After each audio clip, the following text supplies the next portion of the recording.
Bienvenue au Revit Center, l'espace où l'informatique devient simple et accessible. Dans la vidéo précédente, nous avons vu les parties d'un document Word.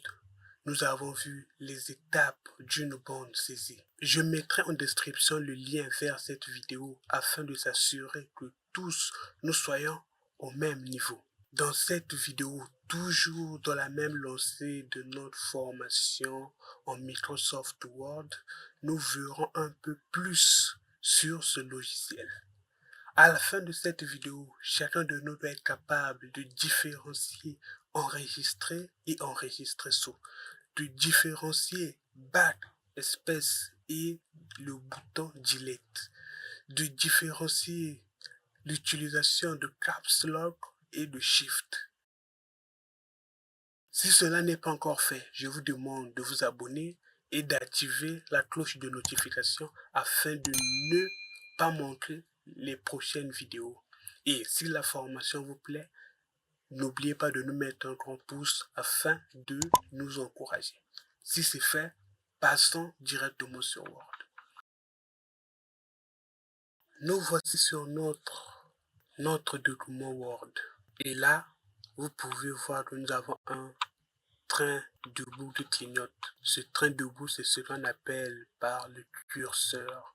C'est lui qui nous indique où nous sommes sur notre zone de travail ou notre feuille. C'est lui qui nous indique aussi où va apparaître le caractère ou bien les mots que nous allons saisir. Donc là, si je saisis, par exemple, j'écris formation.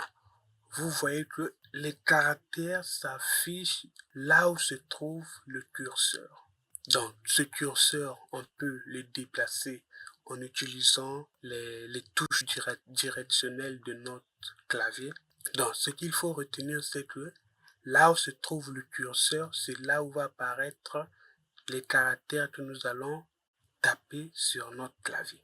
À ne pas confondre avec le pointeur. Le pointeur, c'est, pour notre cas ici, c'est cet élément qui indique où nous sommes sur la souris. Comme vous pouvez le voir là, lorsqu'il s'agit de bouger, là, nous voyons notre pointeur de la souris qui nous indique là où nous sommes. Sur notre zone de travail, on ne saisit pas n'importe où. On saisit là où se trouve le curseur. Donc, à ne pas confondre. J'espère que vous avez compris. Maintenant, pour supprimer un mot ou bien un caractère, nous avons deux possibilités. Sur notre clavier, nous avons deux boutons pour supprimer les caractères ou pour supprimer un mot. Nous avons le bouton backspace et le bouton delete ou supprime. Les deux boutons nous permettent de supprimer. Mais la différence est que le bouton backspace nous permet de supprimer tout ce qui se trouve à gauche de notre curseur. Si j'appuie sur backspace, vous verrez que c'est la lettre A qui est supprimée. Facile. Maintenant, le bouton delete, lui, il fait l'inverse. Au lieu de supprimer à gauche, comme avec le bouton backspace, le bouton delete ou supprime nous permet de supprimer ce qui est à droite du curseur. Donc là, comme nous pouvons le voir, le curseur se trouve au niveau entre M et T. Si j'appuie sur delete ou sur supprime, vous verrez que c'est la lettre T qui sera supprimée. Et si j'appuie, vous voyez que c'est la lettre T qui est supprimée. Alors que si j'appuie sur le bouton backspace, vous verrez que c'est la lettre M qui est supprimée. Si j'appuie sur delete, c'est le I qui sera supprimé. Une autre différence à retenir lorsqu'on saisit, c'est la différence entre la touche Caps Lock et la touche Shift. ces deux touches sont beaucoup utilisées lorsqu'on saisit, car ces deux touches nous permettent d'avoir les caractères en majuscule. Donc, vous voyez que si je saisis, j'écris encore le mot formation que nous avons supprimé, si j'écris formation, vous voyez que ce mot formation est en minuscule. Or, il arrive souvent qu'on veut écrire un mot en majuscule. Alors, pour le faire, nous avons deux possibilités. Bon, disons même trois. Mais pour l'instant, nous allons voir que les deux possibilités. Et ces deux possibilités se trouvent sur notre clavier. Donc, la première possibilité, c'est d'utiliser la touche Caps Lock. J'efface d'abord ce que j'ai écrit. Donc, je vais utiliser la touche backspace. Je supprime tout. Donc, la touche Caps Lock. La touche Caps Lock nous permet d'activer ou de désactiver le mode majuscule de notre clavier de façon permanente. C'est-à-dire, si j'appuie sur la touche Caps Lock et que j'appuie maintenant sur une lettre de mon clavier, une touche de mon clavier, si j'écris encore formation par exemple, vous voyez que là, le mot formation devient en majuscule. J'efface. Si j'appuie encore sur Caps Lock, j'appuie et que j'ai réécrit le mot formation,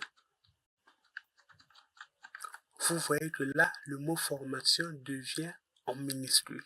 Lorsque on utilise la touche Caps Lock, on l'appuie juste une seule fois. Et dans la majorité des cas, le bouton Caps Lock a un indicateur. Il a une petite ampoule qui s'allume. Cette lumière indique que Caps Lock est activé. Donc, lorsque la lumière s'allume, cela signifie que notre clavier est en majuscule. Et si la lumière n'est pas allumée, cela signifie que notre clavier est en minuscule. Ça, c'est la première possibilité. La deuxième possibilité, c'est d'utiliser la touche Shift. La touche Shift aussi, comme Caps Lock, nous permet de mettre le clavier en majuscule ou bien en minuscule. Donc, lorsque le clavier est en majuscule, si tu appuies sur la touche Shift, le clavier devient en minuscule. Et si le clavier est en minuscule et tu appuies sur Shift, le clavier devient en majuscule. Contrairement à Caps Lock, la touche Shift ne met pas ton clavier en majuscule de façon permanente. Et pour utiliser la touche Shift, qu'est-ce qu'on fait? On maintient la touche Shift. Contrairement à Caps Lock. Caps Lock, on l'appuie juste une seule fois et notre clavier devient en majuscule ou bien en minuscule. Alors que pour utiliser la touche Shift, on maintient la touche. Donc, je maintiens d'abord la touche Shift et j'appuie sur la lettre que je veux. Donc, si je réécris notre mot formation. Donc, pour que le mot formation soit en majuscule, qu'est-ce que je vais faire? Je vérifie d'abord Caps Lock. Là, Caps Lock est désactivé. Cela signifie que mon clavier est en minuscule. Alors, si je vais écrire formation en majuscule, qu'est-ce que je vais faire? Je maintiens la touche Shift. J'ai la touche Shift enfoncée. Je le maintiens. Et j'appuie sur les touches ou bien sur les lettres qui forment le mot formation. Toujours en maintenant la touche Shift. N'oubliez pas. J'ai écrit formation.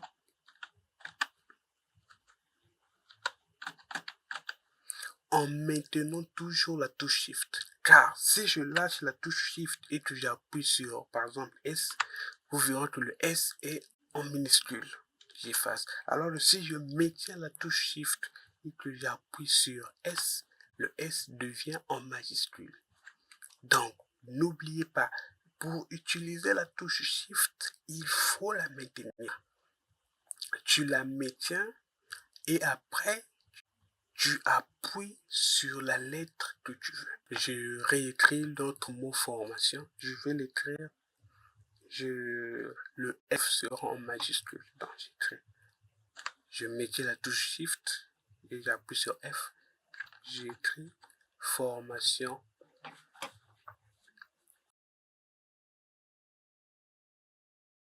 Ce que nous allons faire, nous allons enregistrer notre document. Pour l'enregistrer, il suffit de venir dans le menu fichier. Et là, nous avons le bouton enregistrer. Et vous pouvez voir que nous avons deux boutons qui sont là. Nous avons enregistrer et enregistrer sous. Alors, la différence se trouve où? Nous allons commencer par enregistrer. Donc là, j'ai écrit formation. Et ce que je veux faire, je vais enregistrer ce document. La méthode la plus simple, c'est d'utiliser le bouton enregistrer. Il suffit juste de cliquer sur enregistrer. Et là, on me demande de choisir l'emplacement. Bon, je vais le mettre sur ce PC. Et on va le mettre où? Bon, on le met sur le bureau.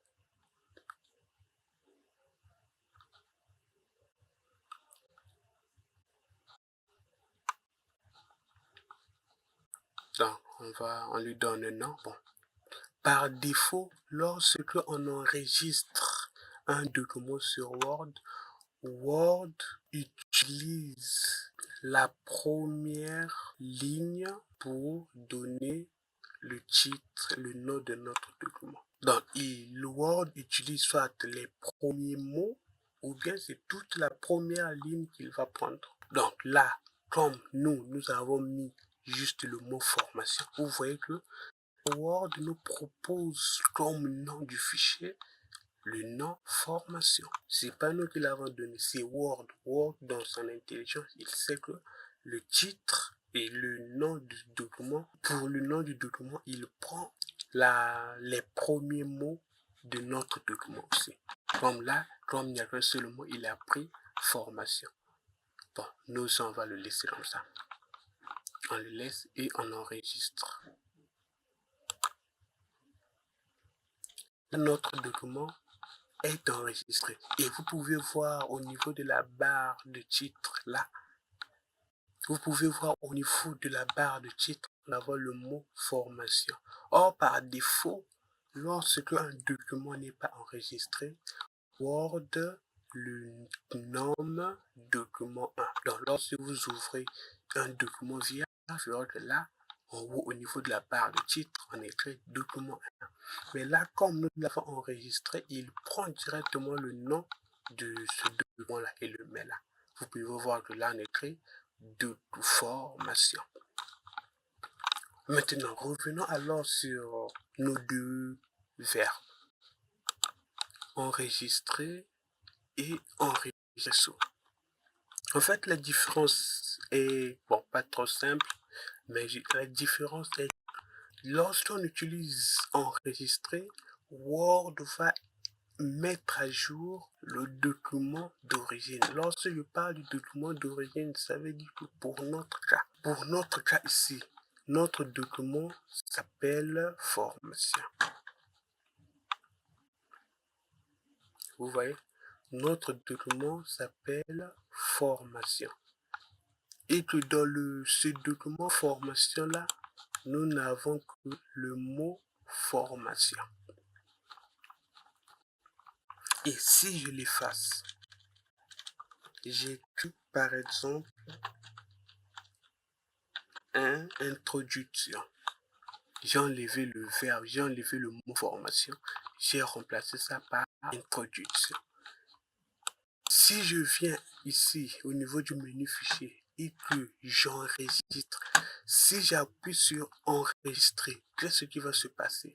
Word va mettre à jour le document formation.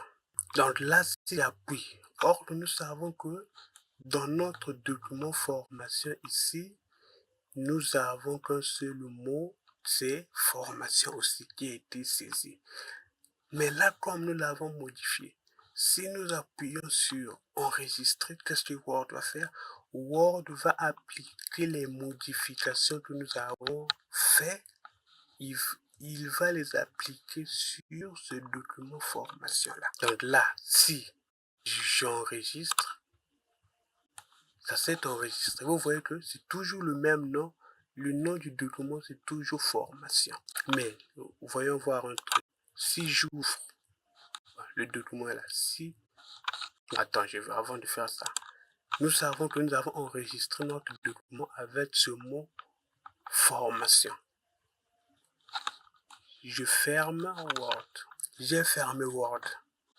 Et si j'ouvre encore notre logiciel Word et que là, j'ouvre notre document formation, au lieu de prendre un document vierge, je vais ouvrir le document formation. Donc, qu'est-ce que je fais? Il suffit de cliquer sur formation ici, puisque déjà là, il suffit de cliquer et il ouvre. Vous voyez, à l'intérieur, sur notre zone de travail, nous avons le mot introduction. Et si je modifie, j'efface ça, j'écris géographie. J'écris géographie. Et que là, si j'enregistre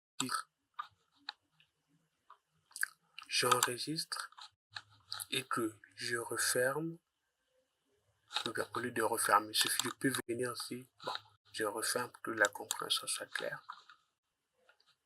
J'ouvre encore et que j'ouvre notre document formation. Vous voyez que ça a changé. Alors que lorsqu'on là pour la première fois, il y avait introduction qui était là. Mais là, lorsqu'on enregistré, là c'est maintenant graphique. Donc c'est ça. Lorsqu'on appuie sur le bouton enregistrer, Word va mettre à jour le document concerné. Et pour notre cas, c'est le document formation. Ça veut dire qu'il va mettre à jour ce document. Alors que enregistrer sous, c'est un peu différent. Enregistrer sous, au lieu de mettre à jour le document formation pour notre cas ici, enregistrer sous nous permet de, premièrement, de garder l'originalité de notre document.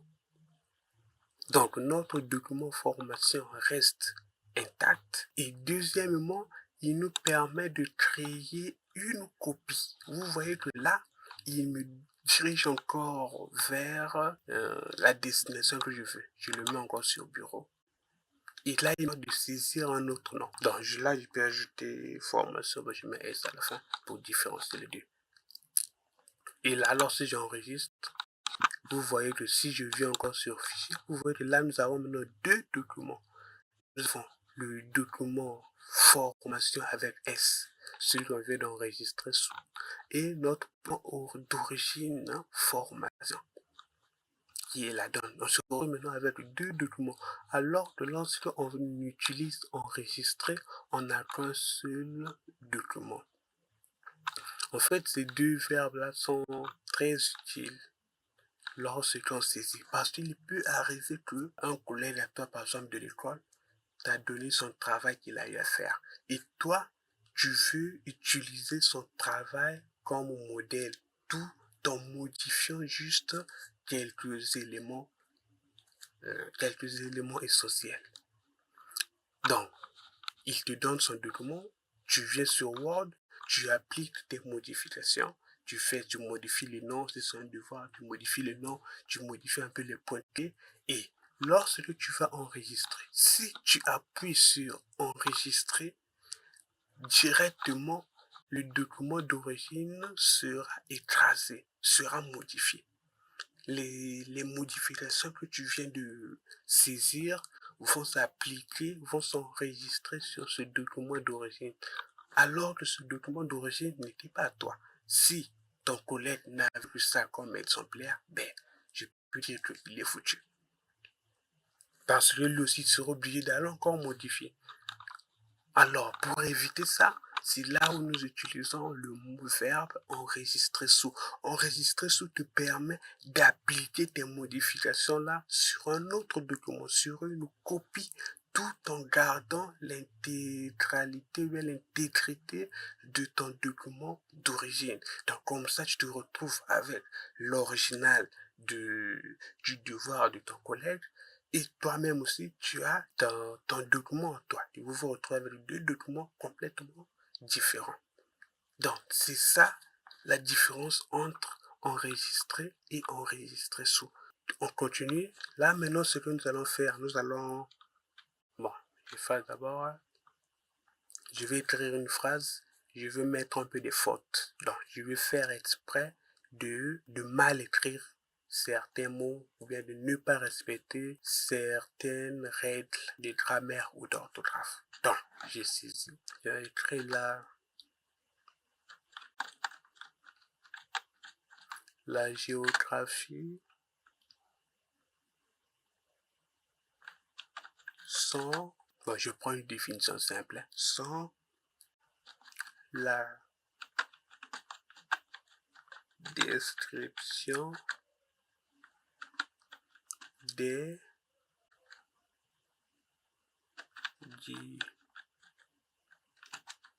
différents, donc je mets des fautes, des différents formes du relief. J'ai un peu fait ces conneries-là. J'appuie sur point. Pour revenir à la ligne, on appuie sur la touche entrée. N'oubliez pas ça. La touche entrée nous permet de revenir à la ligne. Et j'appuie sur la touche entrée. Qu'est-ce que nous voyons? Nous voyons que il y a des mots qui sont soulignés. L'algorithme de Word a souligné quelques mots et il les a soulignés en rouge. Voyez bien, j'insiste bien, il les a soulignés en rouge. Lorsque l'algorithme de Word souligne un mot ou bien des mots, cela signifie qu'il y a faute. Ça, retenez ça. Vous pouvez voir, si on vient au niveau de la barre d'état, si on se positionne là, on voit que en écrit, Word a trouvé des erreurs de vérification linguistique. Vous voyez que là, l'icône là nous montre que Word a détecté des erreurs sur notre zone de travail. Et c'est exactement ça, nous avons deux erreurs. Maintenant, la couleur, je vous ai précisé que Word les a soulignés en rouge. Alors, il faut savoir que lorsque Word souligne le mot, c'est une faute, ça nous savons déjà. Et la couleur aussi indique de quelle erreur s'agit-il. Pour notre cas ici, nous voyons que les mots sont soulignés en rouge. Cela signifie qu'il y a erreur d'orthographe. Donc, lorsque Word souligne un mot en rouge, ça signifie que le mot est mal écrit. Et c'est exactement ça. Parce que nous utilisons la langue française. Et nous savons tous que la langue française contient des accents. Contrairement à l'anglais qui n'a pas d'accent, la langue française, elle, contient des accents. Et c'est exactement ce qui se passe là. Nous avons oublié de mettre les accents dans ces mots-là. Voilà pourquoi Word les a soulignés. Mais Word est très sympa. Parce que, à part qu'il les a soulignés pour nous indiquer qu'il y a erreur, mais il nous permet aussi de les corriger. Il nous propose aussi une solution. Word ne s'arrête pas juste sur nous dire plutôt que des mots sont mal écrits, mais il nous propose des solutions. Si nous revenons sur notre icône, on écrit Word a trouvé des erreurs de vérification linguistique et il nous ajoute cliquer ou appuyer pour les corriger. Ça veut dire que nous avons deux possibilités. La première possibilité, c'est que on peut le corriger manuellement. Mais n'oubliez pas, je vous avais dit dans la première vidéo que la correction des mots se fait à la deuxième étape. Il faut d'abord finir de saisir tout le travail et vous allez corriger après. Mais pour notre cas, comme nous n'avons pas encore vraiment un travail à faire, nous sommes encore sur les bases, on peut donc corriger aussi. Nous avons déjà fini aussi notre phrase. Nous avons déjà même mis le point. On peut corriger. Mais sinon, il faut finir tout le travail Et c'est à ce moment-là que tu vas utiliser les suppositions de Word. Donc, nous avons deux possibilités, comme je t'ai dit. La première possibilité, c'est de corriger les mots là manuellement. Nous savons que géographie, c'est l'accent qui manque. Donc, il suffit de mettre E accent aigu et vous voyez que cela a été corrigé. Il n'y a plus, Word ne souligne plus le mot géographie. Et c'est pareil pour différent. Différent ici aussi, c'est l'accent qui manque en premier. Et si je mets l'accent aigu, vous voyez que les mots ne sont plus soulignés. Je remets ça comme c'était. Là, ça c'était la première solution. La première solution, c'est de les corriger manuellement. Malheureusement, c'est pas la bonne méthode. Parce que là, ça a été facile. Nous savons que les mots ont été mal écrits, il y a les accents du mot, mais il peut t'arriver que tu sais pas vraiment quelle est l'erreur, parce que toi-même aussi tu sais pas parfois comment écrire ce mot-là. C'est là aussi que Word nous aide, parce que Word connaît le dictionnaire, il connaît les mots qui existent dans le dictionnaire, il connaît leur orthographe, il connaît aussi comment les utiliser, donc les règles de grammaire. La meilleure méthode, c'est de laisser Word gérer cela. En quoi faisant? En venant sur notre écran. Il suffit de cliquer, comme une l'a dit, de cliquer. Il y a cette petite fenêtre qui s'est ouverte. Et là, nous voyons en premier tout là-haut en écrit orthographe. Ça veut dire que Word sait que ces mots-là sont mal écrits. C'est ce que je vous ai dit. Lorsque les mots sont mal écrits, Word les souligne en rouge pour indiquer que le mot est mal écrit. Et là, nous voyons qu'il a écrit orthographe. Et qu'est-ce qui se passe? Word nous propose des solutions. Tout là-haut, il nous montre d'abord là, donc après orthographe, pour nous indiquer de quelle erreur s'agit-il. Il nous montre d'abord le mot en question. Donc, les mots qui sont soulignés ici, il les affiche là, mot à mot. Word corrige mot à mot. Il ne corrige pas tout au même moment. Notre géographie est là, c'est le même mot que nous avons écrit là. Et il nous propose des solutions. Il nous dit d'abord en premier d'ignorer. Parce que Word, bien sûr, il sait que le mot n'existe pas en français. Ou bien, il sait que le mot est mal écrit. Mais il ne nous oblige pas. Il nous demande d'ignorer. Parce qu'il peut arriver que Word trouve un mot mal écrit, mais pourtant le mot n'est pas mal écrit. C'est souvent le cas, par exemple, avec des noms. Lorsqu'on saisit un nom, forcément Word va le souligner, parce que ces noms-là n'existent pas dans le dictionnaire. Pourtant, toi-même, en regardant, tu sais que le nom est bien écrit, mais comme le nom n'existe pas dans le dictionnaire, Word va les souligner. Voilà pourquoi il te demande d'ignorer. Donc, c'est à toi de faire le choix. Soit, là, il te propose deux solutions.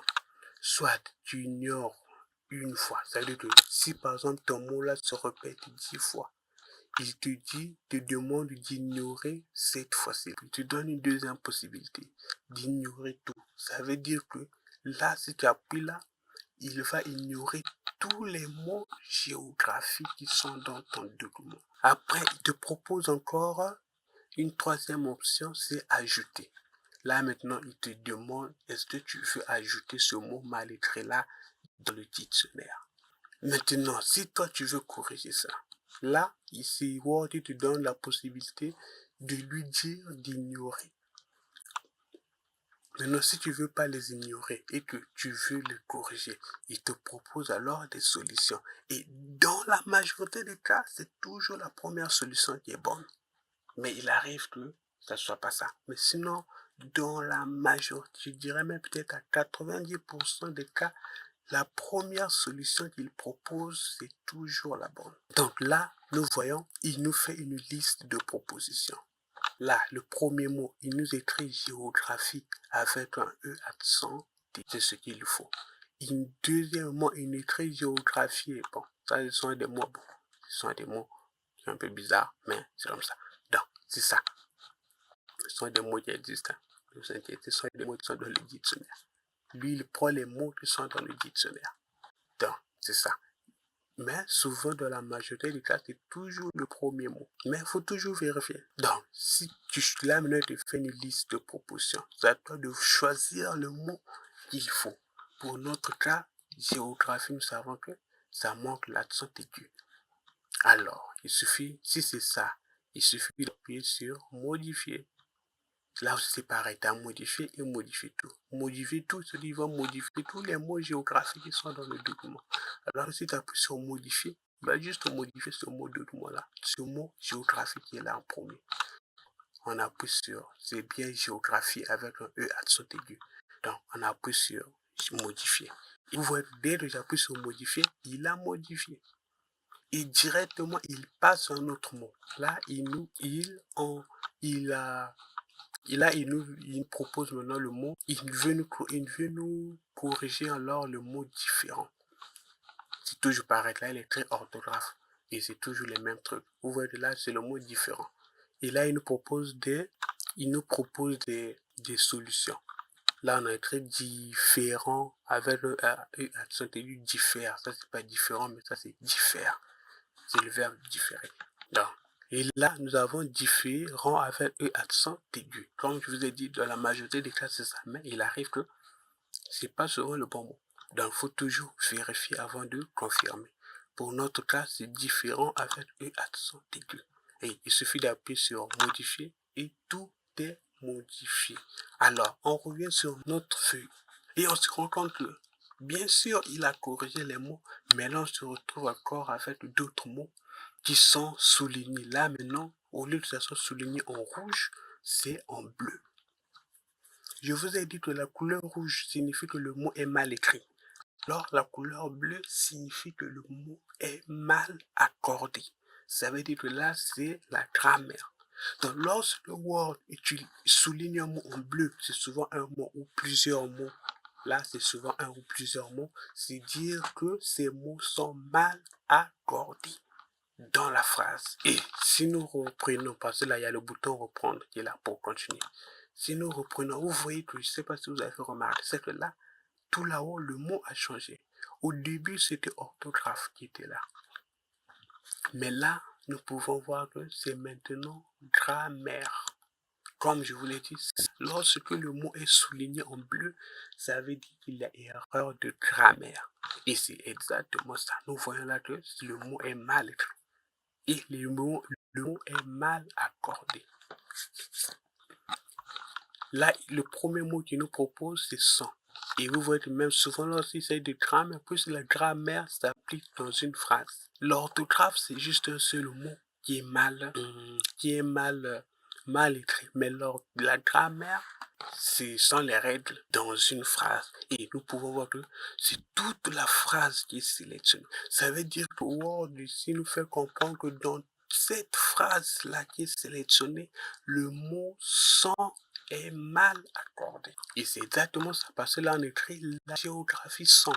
Or, on ne dit pas la géographie sans. C'est la géographie est. C'est au singulier. Et c'est même ce qu'il nous propose là. Il nous dit de remplacer sans par est. Vous voyez comment Word est intelligent. Et là, on a la possibilité d'ignorer aussi. Pour garde ça comme ça. La géographie est. Et c'est exactement ça. On va remplacer le sans par est. Il suffit d'appuyer sur modifier. Et vous voyez que il a changé. Nous passons là. Et la description des différentes formes. Là, on se retrouve encore avec l'erreur. Là, il nous a sélectionné encore. Vous voyez que c'est ces trois mots qui sont là. Des différentes formes. Et c'est faux. Parce que là, nous avons l'erreur de grammaire toujours, plus le mot déjà différent est mal accordé, puisque c'est des différents. C'est-à-dire que ça sera au pluriel. Mais comme aussi nous avons le mot forme qui est là, ça veut dire que ça ne sera pas différent, mais ça sera différente. Le mot différent sera au féminin pour s'accorder avec le mot forme qui est là. Donc ça sera des différentes formes. C'est ce que Word nous propose là. Là, vous voyez qu'il nous propose des différentes formes. Et c'est exactement ça. Il suffit de cliquer sur modifier et notre phrase a été a été corrigé. Et vous pouvez voir qu'il y a notre notification qui s'affiche là. La vérification grammaticale et orthographique est terminée. C'est bon. Et vous revenez, vous voyez, si on revient sur notre icône, vous voyez que là, on n'est créé aucune erreur de vérification. C'est ce qui fait la puissance de Word. Voilà pourquoi j'ai dit que Word est incontournable. C'est mon point de vue. Donc là, nous allons enregistrer. Bon, on va pas enregistrer ça, on va écraser le document existant. Et c'est le document formation avec S qui sera écrasé. Donc on va écraser ça. On a enregistré notre document. J'espère que vous avez compris.